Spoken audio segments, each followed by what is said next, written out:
Ce premier numéro de Destination Algérie a été consacré à un raid 100% touristique. Compagnie de dans une aventure exceptionnelle. Plus de 2000 km ont été parcourus avec des haltes dans de différentes régions de l'Algérie. Bienvenue dans Destination Algérie.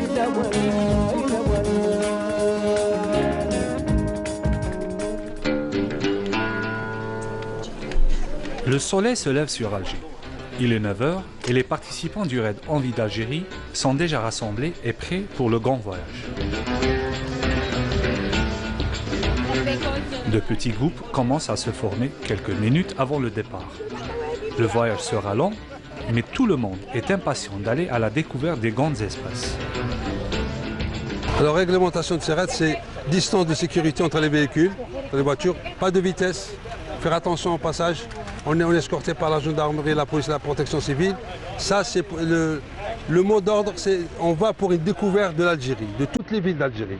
Sur 2000 km, on passera mètre carré par mètre carré, on va voir de belles choses. On est attendu par de charmantes personnes, des personnes un peu partout, Djelfa, Gardaya, El Mni'a, Ain Salah, Moulay El Hassan et Tamarasset. On a 6 jours pour traverser jusqu'à 2000 km. Et la première étape, c'est Djelfa. Ce soir, on sera à Djelfa.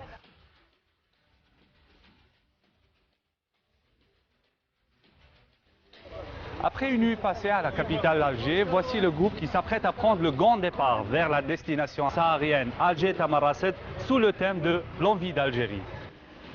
C'est Lima Guébride, la coordinatrice du raid, donne les derniers conseils avant le coup d'envoi.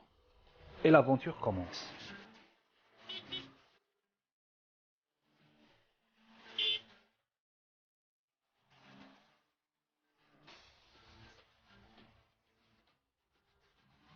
Le convoi doit rester ensemble durant tout le voyage. Donc pour s'approvisionner, il faut passer par des stations spacieuses.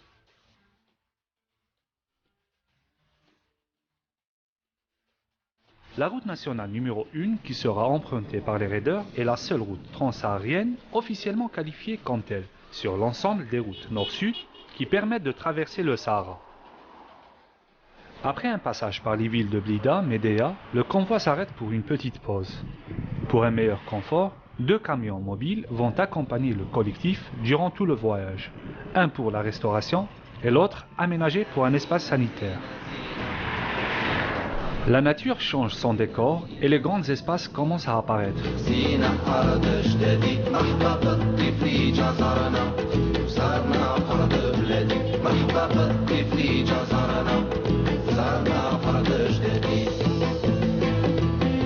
Ain Oussara était la ville choisie pour le déjeuner.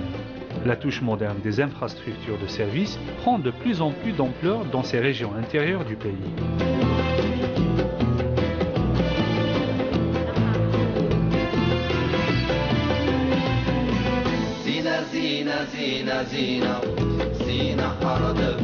Au bonheur de nos touristes, le soleil s'est couché en harmonie avant l'arrivée dans la capitale des grandes steppes.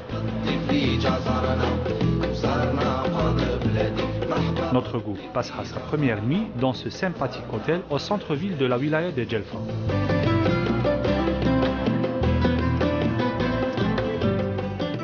J'ai participé à un concours sur BRFM, donc je suis l'heureux gagnant de ce concours, je suis très content. Et voilà, ça me fait une expérience vraiment, c'est magnifique. Donc la première étape aujourd'hui, elle est finie. Ça nous a permis de découvrir le paysage. Ça nous a permis aussi de découvrir l'équipage et de tisser des liens entre nous. Donc on a connu... non, c'est pas la première fois, je suis d'origine algérienne. Mais c'est la première fois que je fais un raid ou un voyage comme ça et je suis ému. Donc. Mais déjà, par rapport à ce qu'on est arrivé, le coucher de soleil, déjà c'est magnifique. Quand on voit ce coucher de soleil sur la ville et tout, ça peut inspirer que du bien-être, quoi. Je veux dire, moi venant d'une ville où il y a du bruit, où c'est sans arrêt, on vit à 100 à l'heure, d'arriver là, c'est une différence, c'est incroyable, incroyable. Sur le plan trajet et puis atmosphère, température, etc., c'était agréable. Donc j'appréhendais ce côté-là, mais finalement c'est vraiment rien à dire, c'était agréable, quoi. Donc c'est la première fois le sud, hein, c'est le sud la première fois. Donc voilà, c'est un petit rêve qui est en train de se réaliser et puis jusqu'au bout, Inch'Allah. C'est la première fois que je viens en Algérie. Je suis d'origine palestinienne, je suis très très fière de l'Algérie. J'ai passé un début d'un petit séjour extraordinaire, très fière.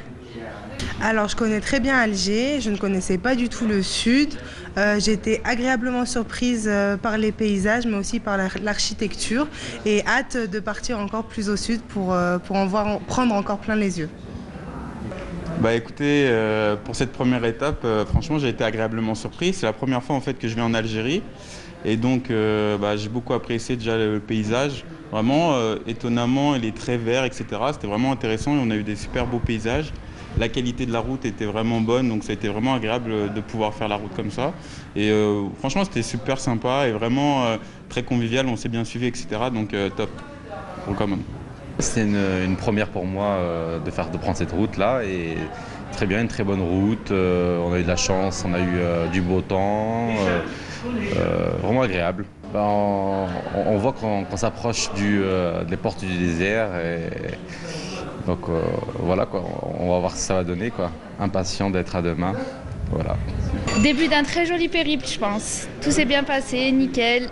Très bonne route, beau paysage et que du bonheur à venir. Ah si, quand même. C'est un petit peu long aussi.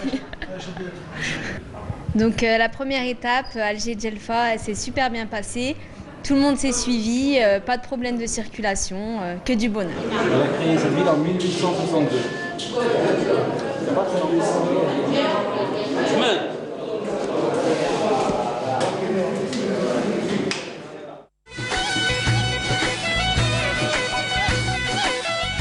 La capitale de Sidi Naïl ne cesse de s'agrandir, mais cela ne semble pas nuire au caractère typique de la région. Notre groupe est prêt à reprendre la route, direction la ville de Ravdala.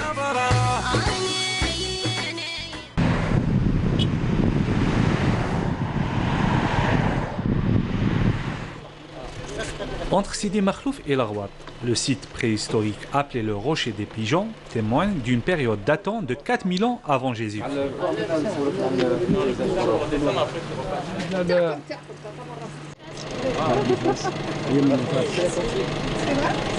Regardez, messieurs, dames, une douille qui date de la Deuxième Guerre mondiale. Non, je rigole, mais c'est vrai. On a vraiment trouvé une douille. Ça sent encore. Regarde. Donc là, vous avez a priori des fresques murales datant d'avant Jésus.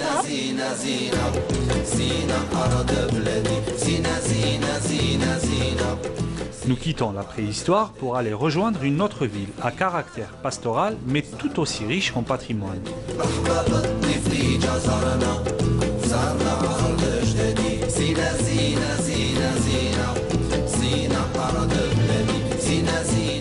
Notre passage dans la région de Larwat coïncide avec une exposition artisanale organisée au Centre des Arts. C'est une belle opportunité pour promouvoir la tradition et le savoir-faire local. Producteur de dates, symbole d'hospitalité.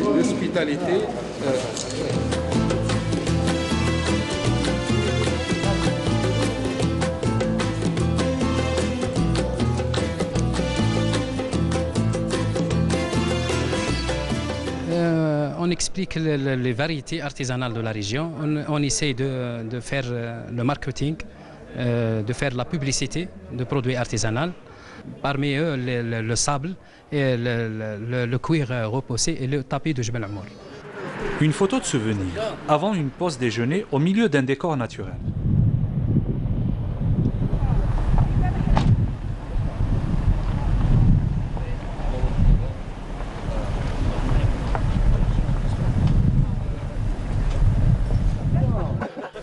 Pour Toufik, l'organisateur de ce raid, les anecdotes n'en finissent pas. Le temps que le déjeuner soit prêt. Vous avez une petite surprise à l'arrivée à Gardaïa, à la descente de Gardaïa. La voiture la plus pourrie de Gardaïa nous attend avec des affiches Red Dead. La magie de l'endroit choisi pour la pause nous a presque fait oublier la faim. À Paris, vous avez pas ça en plein bagnole. Néanmoins, notre groupe profite de ce repas avant d'aborder la prochaine étape. Pour permettre aux touristes d'apprécier les paysages, plusieurs haltes ont été programmées durant la traversée. Il reste presque 150 km à parcourir avant d'entamer la vallée du Mzab.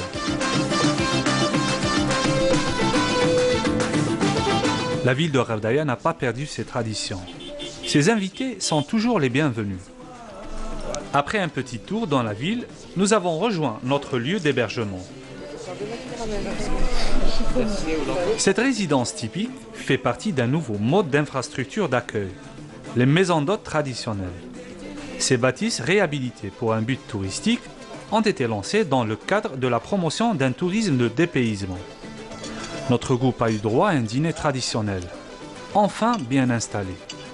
Dans ce beau décor, la fatigue se dissipe.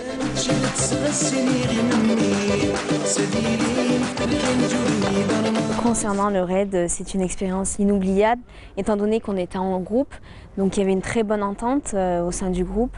Et au niveau des paysages, c'est des paysages à couper le souffle. Pour vous dire, je ne trouve vraiment pas les mots pour partager mon expérience, mais cependant, j'invite toutes les personnes à venir découvrir l'Algérie et le Sahara algérien. J'avais jamais mis les pieds dans le Sahara algérien. Et du coup, d'être vraiment à plusieurs, de découvrir ça, et ça m'a donné encore envie de découvrir l'autre côté, Timimoun, Janet, Tiarit. Ça m'a encouragé à continuer dans ce chemin-là. Quoi de mieux que de terminer la soirée sous le rythme des percussions locales?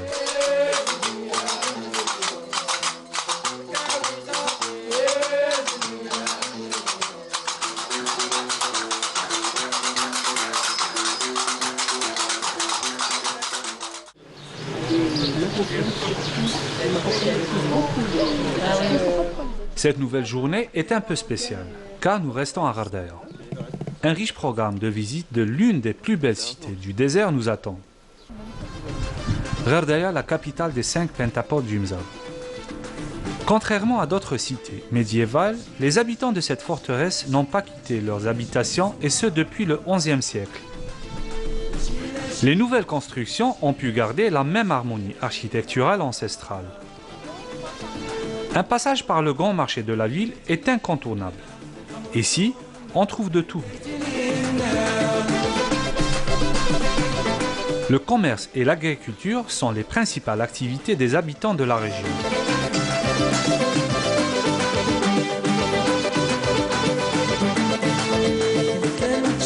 Alhamdulillah, yani Gardaïa استرجعت النفس نتاعها استرجعت الرونق نتاعها. Gardaïa a repris son effervescence grâce aux artisans et aux commerçants, ce qui a permis au groupe de touristes de revenir. يعني تورستيك يعني سياحيه يعني تتجول في شوارع غردايا ويعني هذا يعني يشجع ولايتنا.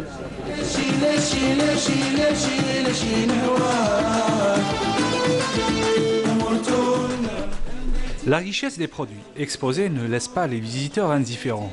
Tout le monde veut repartir avec un souvenir. Gardaïa ne semble pas prête à abandonner ce qu'il aime, comme cette famille venue de Paris. C'est une très très belle ville, elle a gardé ses traditions. Il y a toujours du soleil, les gens sont chaleureux. Et je recommande à tous les touristes du monde entier ainsi qu'à l'Algérie de faire la visite à Gardaïa et ils sont obligés de revenir. On pose un pied ici et on est obligé de revenir ici. C'est obligé. C'est vraiment la perle du désert, comme on dit.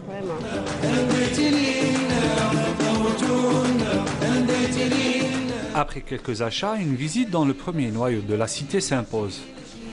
Construite en 1012, Al-Ataf est la doyenne des villes du Mzab, dont le nom initial était Tejnant. Fondé au XVe siècle, ce monument est une mosquée funéraire et de fraction contiguë au tombeau du cheikh Sidi Ibrahim, un érudit de la cité. كيفاش sur les minarets. Vous voyez les minarets? Pour moi, j'ai trouvé que le minaret...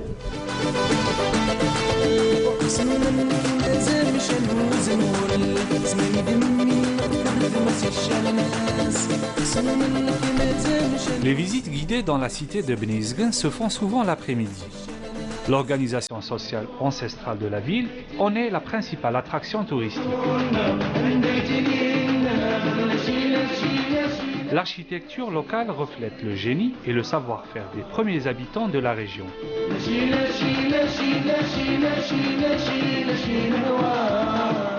Notre journée s'achève en compagnie de notre guide Bekir, qui nous parle des traditions locales. Comme ça, on est très bien. Voilà, c'est ça ce que je voulais savoir. Non, c'est des fois...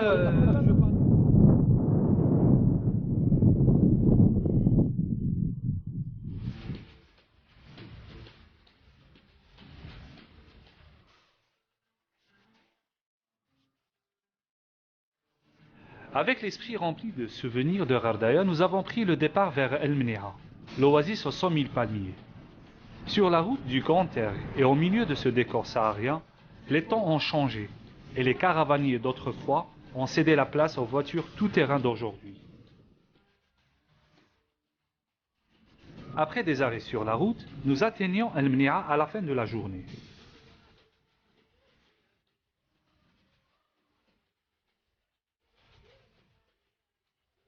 L'hôtel El Bousten est une œuvre du célèbre architecte Fernand Pouillon. Ce joyau architectural a été récemment rénové. Il fait partie d'une chaîne hôtelière nationale.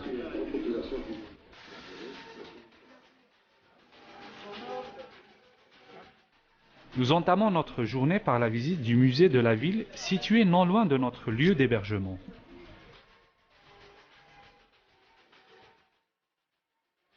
Beaucoup d'objets sont conservés ici. Des fossiles de dinosaures, des outils préhistoriques qui attestent de la présence humaine dans la région depuis des milliers d'années. Les gravures, généralement, on les trouve dans des endroits accessibles, mais les peintures sont dans des argiles difficiles à... Nous quittons le musée pour un autre lieu historique, la forteresse qui surplombe la ville d'El Mniha. Ce ksar a été construit par les anciennes tribus zénètes pour se protéger des pillards.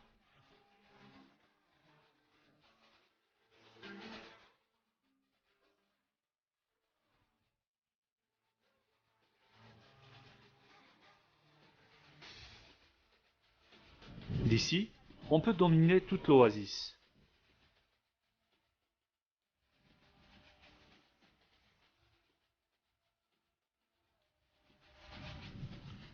Nous laissons la région d'El Golea avec ses mystères. Une autre ville-étape nous attend, Ain Salah. Pour atteindre cette région, nous allons parcourir 400 km en empruntant le même axe routier transsaharien.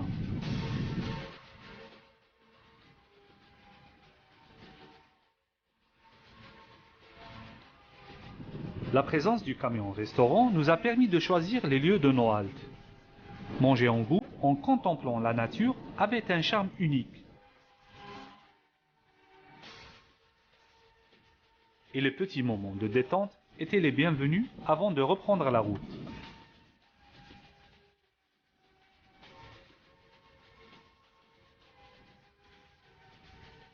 J'ai pas mal d'amis qui vivent en France et qui me parlent tout le temps d'Algérie, mais ça m'a jamais attiré,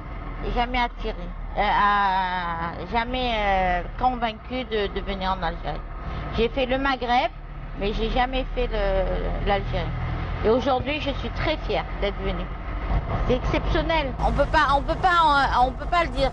Il faut être sur place pour le vivre. C'est exceptionnel. Vraiment, un raid, vraiment, c'est exceptionnel.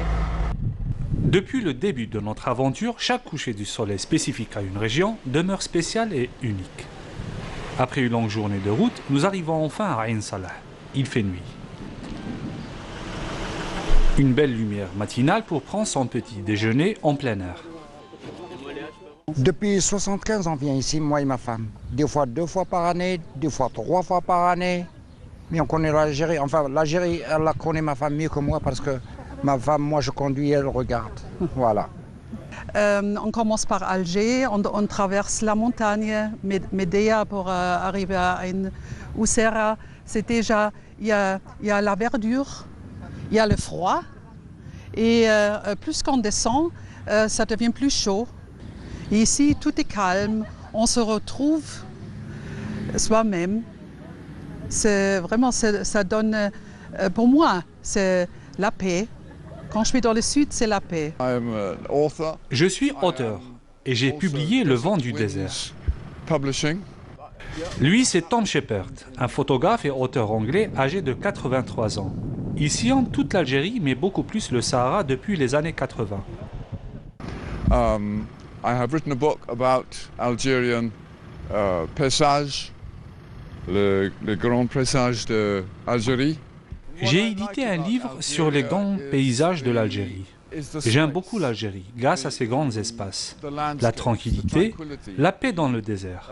Je voyage seul et ce livre est la concrétisation de mon amour pour l'Algérie. Malheureusement, beaucoup d'Anglais ne connaissent pas encore l'Algérie. Souvent, ils me demandent des informations, je réponds « Comment pouvez-vous ignorer un pays aussi grand que l'Est de l'Europe ?» Malheureusement, many people in England do not know about Algeria. They hardly know where it is. Even it's a country as big as Western Europe. Nous avons repris la route avec le photographe anglais vers la ville d'Arak. Chaque participant avait ses propres motivations pour venir visiter l'Algérie. Justement, par le biais du travail, j'ai rencontré une personne qui est devenue une amie et qui m'a parlé de ce raid. Et j'ai dit c'est l'occasion de découvrir le sud que je ne connaissais pas du tout. Ah mais le prix, je ne l'ai même pas regardé. J'ai décidé de venir. Il pouvait arriver n'importe quoi. C'était clair et net dans ma tête. Il fallait que j'y aille. J'ai l'impression de faire un pèlerinage. Et toutes ces étapes permettent sentiment d'avancer tout simplement. À refaire absolument, je conseille.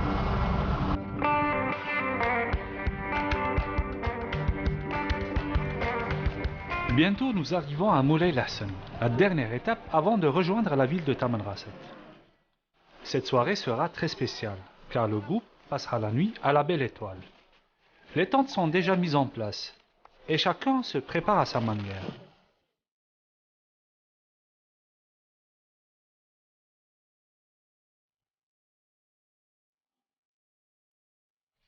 Après un dîner chaud préparé par une équipe dynamique, place aux jeux de société et au répertoire musical choisi pour cette ambiance nocturne autour d'un feu de camp.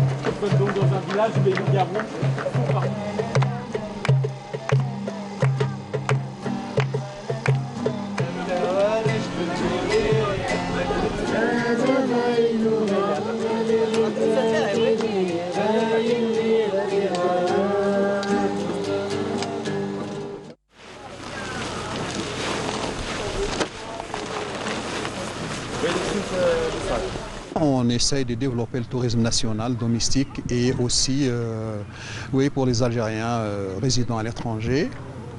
Et donc ces genres de tourisme demandent un certain équipement. Et nous, avant d'organiser les circuits de voyage, on informe les gens, on informe les touristes sur l'équipement qu'il faut. Puisque vous savez, on travaille dans des endroits des fois où il fait très froid. Donc il faut un équipement spécifique à ces genres d'expéditions. Pour Selima Gebrid, la coordinatrice du RAID, l'envie d'Algérie est devenue une histoire de famille. Nous y étions plusieurs enfants d'émigrés et je me suis dit qu'il fallait impérativement donner la chance aux enfants d'émigrés de connaître leur pays, tout en sachant que nous sommes quand même 7 millions à l'étranger. J'en ai parlé autour de moi, mes amis, à toutes les personnes que je connaissais, en montrant les films, les photos. Et j'ai voulu vraiment convaincre le maximum de personnes pour pouvoir faire un nouveau raid, hein, ce qui a été fait, puisque il y a le raid Envie d'Algérie, et notamment ma famille, et encore plus ma fille. Hein. Et je voulais vraiment aider Toufik, qui est dans le tourisme certes depuis 30 ans, mais le tourisme algérien et pas forcément à l'étranger. Donc il fallait la touche la touche étrangère. Et voilà comment Kenza a été impliquée avec moi sur toute la promotion de ce raid, entre autres. Alors comme l'a dit ma mère, après sa participation au raid des Rennes en mars 2016, elle n'a fait que de me parler du Sahara algérien, que l'Algérie est un magnifique pays. Certes, je connaissais Alger, pas beaucoup plus. Donc elle m'a un peu transmis le virus et là vous me prenez sur le fait accompli, j'étais en train de travailler, donc tous les jours j'essaye d'alimenter lorsqu'il y a du réseau, le Facebook, les réseaux sociaux et pour donner un peu une image chaque jour de ce que l'on fait à toutes les personnes qui nous suivent. Le dernier approvisionnement avant d'entamer la dernière étape. Ahmed et Nabil veillent sur la présence de tout le groupe avant le départ.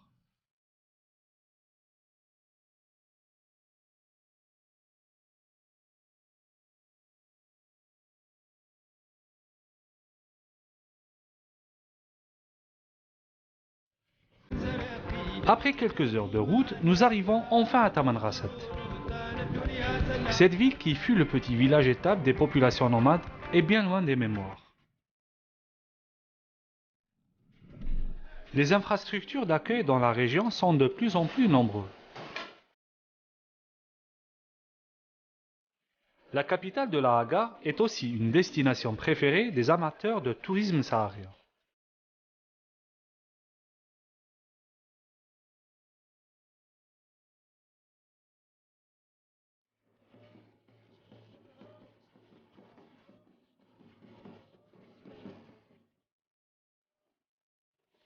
Nous sommes en pleine saison touristique et les événements culturels dans la ville ne manquent pas. C'est l'occasion de prendre quelques photos de souvenirs.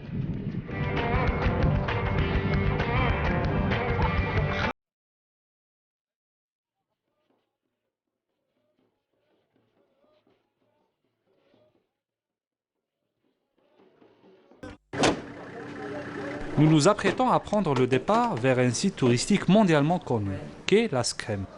Pour Toufir, l'organisateur du raid, le travail ne s'arrête jamais.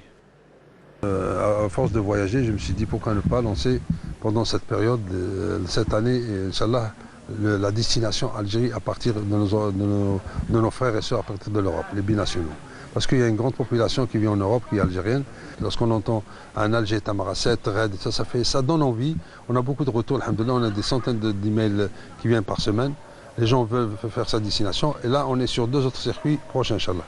Cette envie d'Algérie nous permet à nos enfants de découvrir vraiment les destinations Tamanrasset, Tibimoun, Tarit, mais il y a une satisfaction à 100%, ils le disent partout et puis ça m'encourage de faire encore plus. Ça c'était un projet que depuis longtemps je rêvais de réaliser, hein, donc ça se concrétise parce qu'on arrive à une fin de ce parcours. Alors, plusieurs étapes, hein, chaque étape me fait oublier l'autre avec sa splendeur, sa beauté. Et voilà, donc je suis aux anges, je suis merveilleux, je suis un homme heureux. 3 heures de route nous attendent pour atteindre le sommet du massif de la Skrem, à 2200 mètres d'altitude au milieu des montagnes noires du Hogar. Dans ce décor féerique, on aimerait immortaliser ces moments magiques. Notre voyage touchera bientôt à sa fin.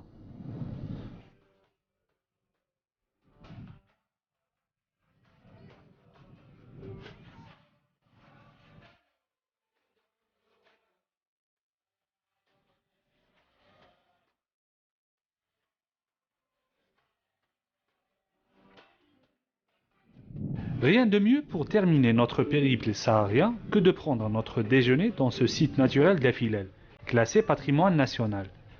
C'est le moment de profiter au maximum de ces décors uniques.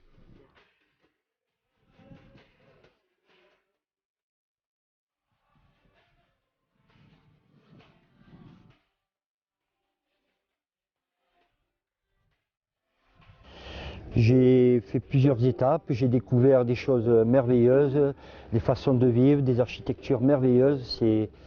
C'est que du bonheur pour l'instant et je crois que l'endroit le plus qui m'a impressionné jusqu'à maintenant, c'est Gardaïa. J'ai trouvé La région merveilleuse, c'est que du bonheur. Je suis émerveillé et je vous dis une chose, c'est que je reviendrai prochainement. Que du bonheur. Cela pourrait être le titre de ce raid. Un raid de partage, de découverte, de dépaysement. Un raid envie d'Algérie. C'est ici au sommet de la Scrème et sous l'un des plus beaux couchers du soleil au monde que prend fin notre périple. Et c'est dans ce décor féerique que s'est concrétisé le rêve des participants au raid Envie d'Algérie. On vous donne rendez-vous pour une prochaine destination et une prochaine aventure. زينة زينة زينة زينة زينة أرض بلادي زينة زينة زينة زينة زينة أرض جدادي مرحبا بالضيف لي جا زارنا زارنا أرض بلادي مرحبا بالضيف لي جا زارنا زارنا أرض جدادي.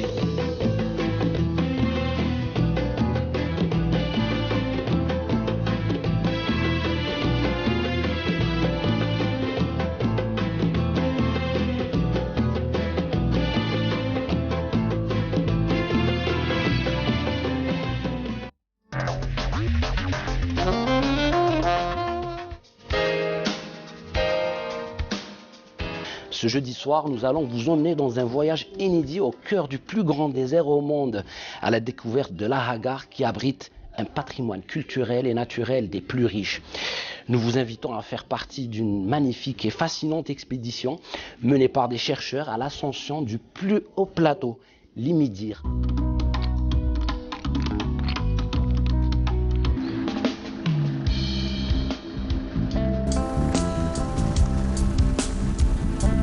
À la sortie de Tamanrasset, la Nationale 1 déroule son asphalte fraîchement goudronné. Nous la prenons en direction d'Insala. Le Sud, il a cette particularité, c'est qu'il a plus gardé sa mémoire ancestrale depuis des siècles et des années.